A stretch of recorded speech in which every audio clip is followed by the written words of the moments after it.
Makanya jadi aku bikin studio ini nggak cuma untuk dance, tapi bisa buat macam-macam. Kita juga sediain kayak paket-paket Netflix Premium, Spotify dan lain-lain. Itu tadi seru banget sih, kayak aku salut sekali sama temen-temen karena kayak mereka bekerja keras.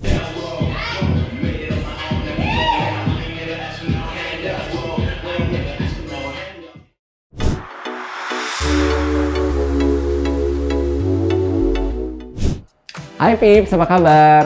Balik lagi bersama gue Desta Mayong di CO8 Message. Dan sekarang gue lagi ada di JDA Studio atau Jakarta Dance Avenue. Gue mau ngobrol sama yang punya dan juga gue mau ikut kelasnya di sini, oke? Mau tahu keseruannya seperti apa? Langsung aja kita masuk ke dalam. Let's go!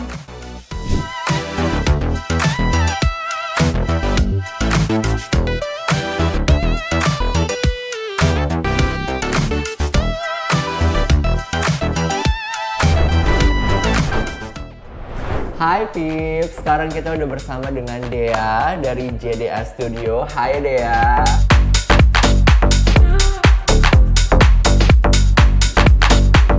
Thank you so much for your time. Hai, jadi Pips. kaku ya? Iya. Takut.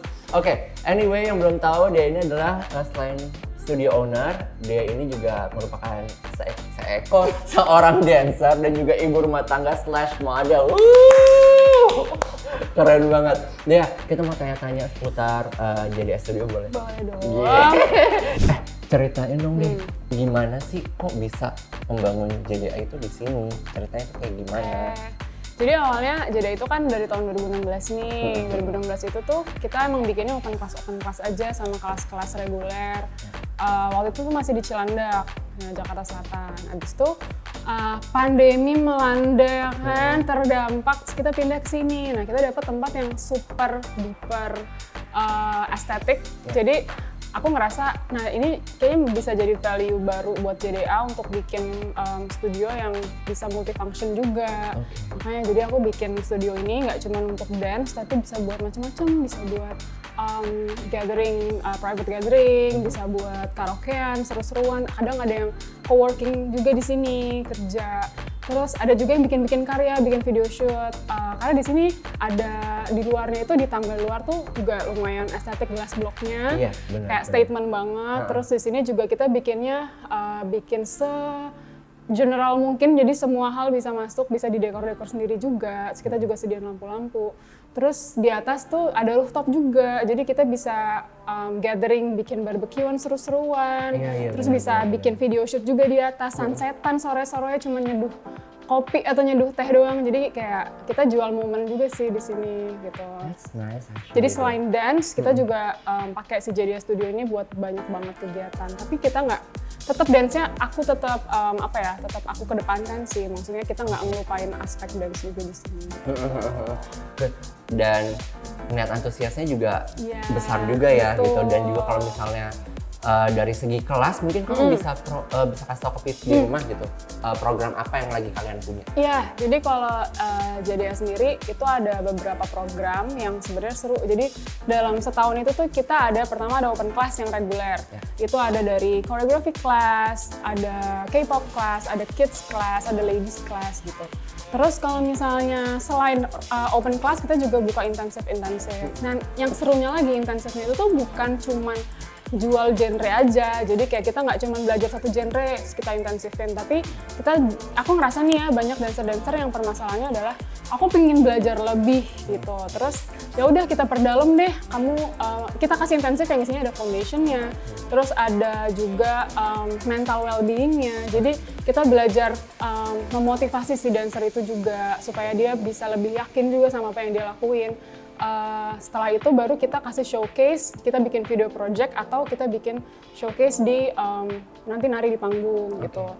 Itu namanya JDA Metamorph, biasanya setahun sekali gitu. Terus ada juga kita kemarin ada event battle juga namanya Dance Day. Itu juga kayak mini performance dari hasil kita latihan biasanya. Jadi kayak seru sih, biasanya tiap tahun kita ada 3 itu.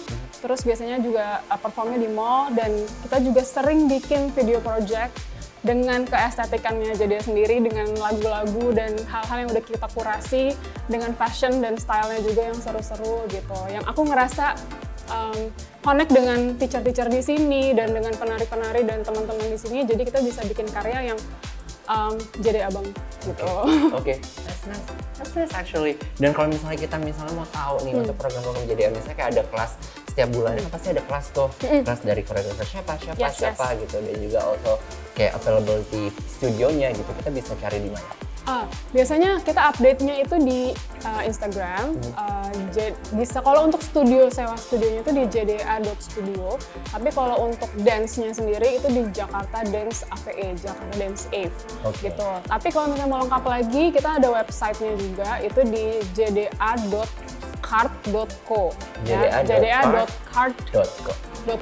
Oke, sip. Nanti Pips bisa langsung search di situ seputar JDA lebih lengkapnya lagi. Dan cuma untuk share ke Pips di rumah untuk rate harga, untuk rate kelasnya, per kelasnya berapa. Also kan ini kan studio kan ada yang untuk sewa buat nari, ada yang buat estetika, kepentingan estetika itu gitu. Pasti kan beda-beda rate kan. Boleh di-share ke Pips di rumah. Jadi untuk kalau open class itu per visitnya itu 100.000. Terus kalau misalnya mau ambil yang per bulan langsung 4 kali visit itu 325.000 gitu. Terus kalau misalnya untuk sewa studio, aku mau sewa buat itu, mau buat foto, mau buat karaoke, mau buat ngumpul-ngumpul sama teman-teman. Nah itu per jamnya 100.000, itu udah dapat rooftop sama studio dan bisa di tangga dan lain-lain juga. Tapi kalau misalnya mau karaokean, terus kita juga sediain kayak paket-paket Netflix Premium, Spotify dan lain-lain, itu 200.000 per jam. Jadi pokoknya kalau mau, itu kalau mau seru-seruan sama teman-teman, dan di sini jamnya juga agak fleksibel ya, jadi kayak nggak mesti bisa sampai jam midnight itu bisa. Gitu. Jadi itu 200.000 per jam. Nice. Terakhir sebelum kita berpisah, gue berharap semoga JDA bisa lebih sukses lagi. Dan JDA bisa lebih berkembang lagi. Dan Dea, thank you so much for your time. Terima kasih banyak udah ngizinin kita untuk bermain di sini, dan aku juga abis ini mau ikut kelasnya ya. Alright, kelasnya Ninit ya? Yes, betul. Oke, Pips, itu tadi obrolan kita bersama Dea. Dea tanya dari JDA Studio, dan kita langsung aja abis ini ikut kelasnya Ninit. Oke? Stay tuned with me on CO8 Visits.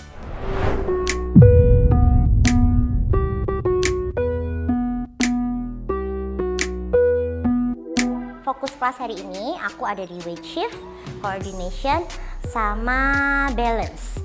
Jadi di mana kekuatan kaki kamu itu harus sangat diperhitungkan saat kamu menari. Ini tuh kuncinya adalah cari di mana titik kuatnya kaki kalian dari get up, get down, get up, get down. And a 1, and a 2, and a 3, and 4, 5, 6, 7, 8. Sering banget mereka terfokusnya tuh cuma ya udah kakinya gerak gitu. Padahal bisa supportingnya tuh padahal bisa ngaruh banget, di mana kamu setengah jinjit, di mana kamu napak, di mana kamu cuma pakai heels. Itu sebenarnya sengaruh itu gitu.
Salut sekali sama temen-temen karena kayak mereka bekerja keras. Mungkin karena agak susah ya, maybe kalau misalnya nggak biasa main kaki, biasa main di upper body doang, terus kayak kakinya harus kemana-mana. Bener-bener tadi tuh leveling up-nya kan dia kayak down up terus cepet.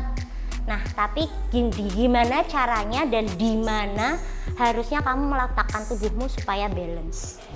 Alright tips, itu tadi keseruan kita di JDA Studio. Kita udah ikut kelasnya dan kita udah ngobrol sama Dea. Dan thank you so much for watching episode kali ini. Kita akan bertemu lagi di episode-episode berikutnya. Jangan lupa untuk like, share, and subscribe YouTube channel kita Count of 8, oke? Untuk kamu semua yang ketinggalan episode-episode sebelumnya, kamu bisa cek channel kita at Count of 8. Also, kalau misalnya kalian punya rekomendasi studio yang mau di-visit, kalian bisa langsung tulis di kolom komentar di bawah, oke? Atau kalian juga bisa DM di Instagram kita at countof.8, alright? So, thank you so much for watching. I'm Desta Mayong and see you at Visit. Signing out. Bye-bye.